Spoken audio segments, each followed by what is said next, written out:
Hey everybody, so the other day I got bored and I went to go see Blockers, or as they're sometimes referred to as cock blockers, even though we can't see the word, but you had the little chicken icon above it.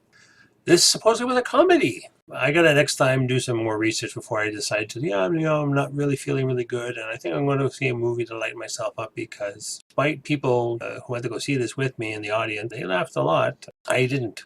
This was directed by I don't know all these names off the top of my head, so I'm going to have to look at my teleprompter over. This movie was directed by Kay Cannon, who actually, this is her, I think, her directorial debut, and it kind of shows. This should have given me an indication because she also wrote Pitch Perfect 2 and 3. And too keen on 2, didn't bother watching 3, and then the other day it was on the movie channel, and I caught the last 5 minutes of Pitch Perfect 3. It was horrible. Yeah, they should have told me right there. The story is about three best friends. They've known each other since they went to school, and also their parents all became buddy-buddy, tries hanging out, and then the movie kind of fast forwards to prom night in high school. The girls are played by Catherine Newton, Geraldine Vishwanathan,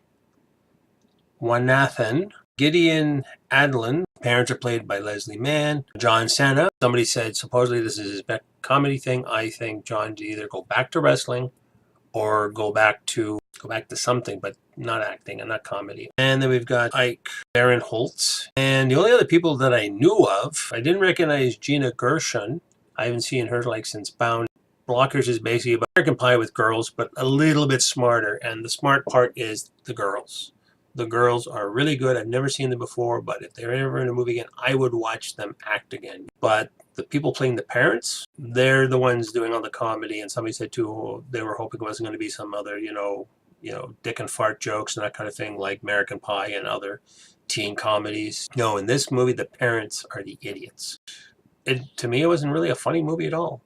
It's just basically the entire movie is the girl's got a plan of, the main girl, but yeah, she's got this plan. We're going to go to prom. We're going to go to so-and-so's after party.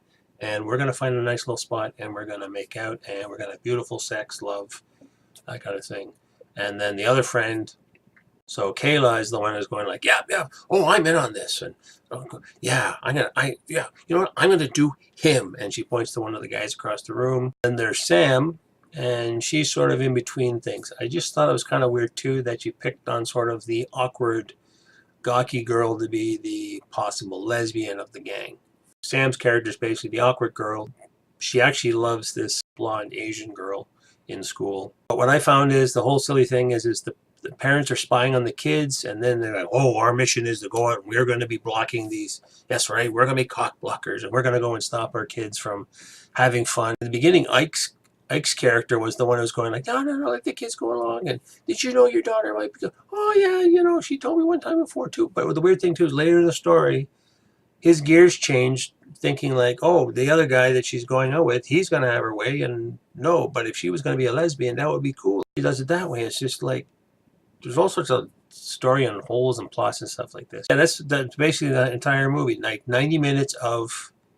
I wish they would have had more of the girls and their interactions. I mean, it does cut back and forth. Here's the girls going to prom. Here's the girls going to the after party. Oh, somebody says, oh, by the way, there's a cool after party that's going to be somewhere else. The entire time, the parents are just like, no, we got to stop this. And the other guy's going to stop this. And no, we're not. And the other parents are so determined to get into this. I thought it was weird, too, the way the parents are dressed up. Again, I don't dress like most adults. I still wear my shirt untucked out of my pants, and I wear cargos, and I'm usually mostly in black.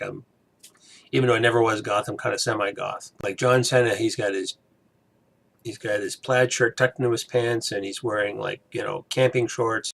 Leslie Mann, she's dressed up like some 50s mom. She looks like June Cleaver from Leave It to Beaver. This is not how I envision.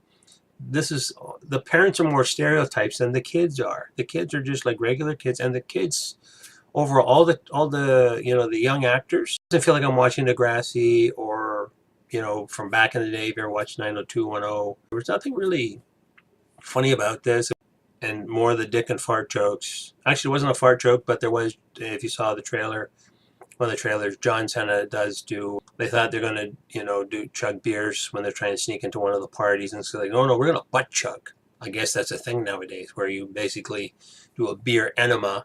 And of course, the guys, the party, they tricked them into, oh yeah, we'll do it back to back, and you get. I remember seeing that somewhere on, I don't know, if it's a science show or Did You Know kind of, some kind of show about you can get drunk faster if you take it up the butt. I'm still old school. I rather just drink orally and get drunk that way when I used to get drunk. So all these, it's like slapstick. It's borderline slapstick. I might as well be, digging out Three Stooges or Marx Brothers or really old cartoons, or watch Bugs Bunny or something, than to watch, three grown-ups running around doing things. Gary Cole was kind of cool. He had a couple of walk-ons. He plays the father of Julie's boyfriend. The whole premise too of like, the girls are emojiing all this stuff too, so, and then the parents are like, what's the emoji mean? What's the eggplant mean? And what's that mean? And like, I don't even know what the emojis mean. I don't know, if I was a parent, if I had kids, I'd be like, I'd give them the talk. I'd like, don't be stupid and don't do this. And, if I had a daughter, I'd be like, boys they're going to get into your pants. They're going to do everything you can. Like, be smart about it. Or if you're going to do this kind of a thing, music, do the normal stuff. But, kids are going to get into trouble. I got into trouble as a kid. And I think that's why in real cases, most parents are smarter than kids. Because we've done all the dumb things. So if we have kids, we know, dude, do that. Don't do that, because I did it when I was your age, or I did worse. And it's not trying to quash the fun of kids, but it's like, I did dumb things growing up. I don't want you doing dumb things. I want you to learn and have fun. But I did some really stupid, shit, and I ended up in Tijuana one time. Don't you do that. The whole time in this movie, like I said, the parents are the one getting into trouble. Crashing cars and crashing parties, and then the punchline of the whole thing is, once they finally get to the final act of where the hotel party's happening, they're finally bumping into each other. Leslie Mann finally gets a hold of her daughter and talks to her off to the side. Her character too, the whole time, like, she doesn't want her to leave the state or leave the city, go to college in Chicago. And the daughter's like, no. I said, oh, you're following the boy, your boyfriend, to UCLA and stuff like that. It's like, no, UCLA is what I want to study, and I'm going there. And also because, Mom, you're driving me crazy, and I want to get away. Not I'm following some boy. I'm not that stupid. And that's the whole punchline. All the kids say to their parents, Mom, Dad, we're not that stupid. But the parents are twice as stupid. John Cena bumps into his daughter finally. Oh, you were going to have sex with that boy. And I totally hate that boy and his man bun. And he cooks drugs and stuff. And John Cena with his flat top hair and like, this is a haircut. They're acting like parents of the 50s, like not 21st century parents. I don't know, like I said, I don't know any parents. Most of my friends are either, I only have my one BFF, he's married, no kids, but he got married late. He got married a couple years ago. But I've never met people like this uptight and this stupid. Again, it's a comedy, it's a movie, and it's all always blown out of proportion. But again, John Cena talks to his daughter and says, Dad, you know what? I didn't even have sex. I got it on a little bit with this guy, but you know what?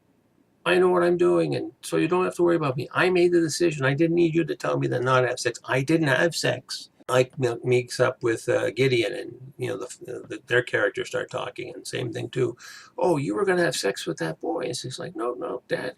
Again, confirms, I'm a lesbian. I'm really liking this girl over here. And he's just like, oh, okay. But I mean, and I'm like, I sat through this? Actually, not as bad, though, as sitting through Bridesmaids, and I know everybody loves this movie, and sitting through Horrible Bosses.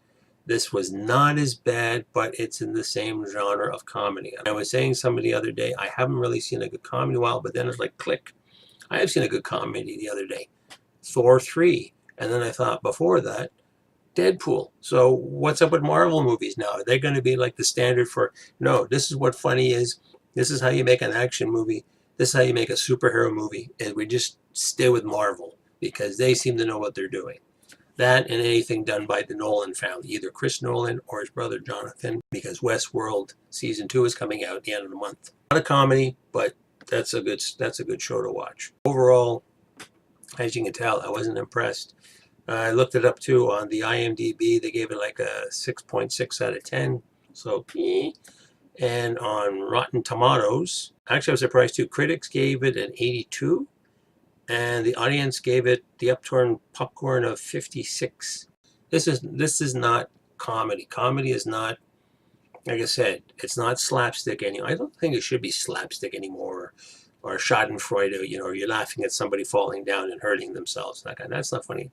My kind of humor has always been, you know, verbal comedy. Somebody says something funny, or the best advice I heard was when I was rewatching making of Galaxy Quest.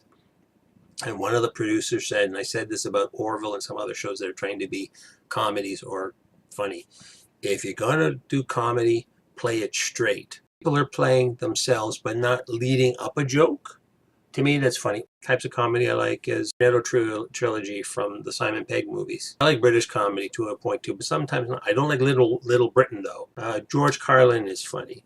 You know, that's my type of humor. If I want to see dick and fart jokes and people being stupid or whatever, I'll watch a Kevin Smith movie. Always I put out to you people. Was it funny? Was it not funny? Did you like it? Did you not like it? My videos, did you like it? Not like it? Don't forget, if you're new here, hit subscribe, hit notifications, because I do post on a weekly basis.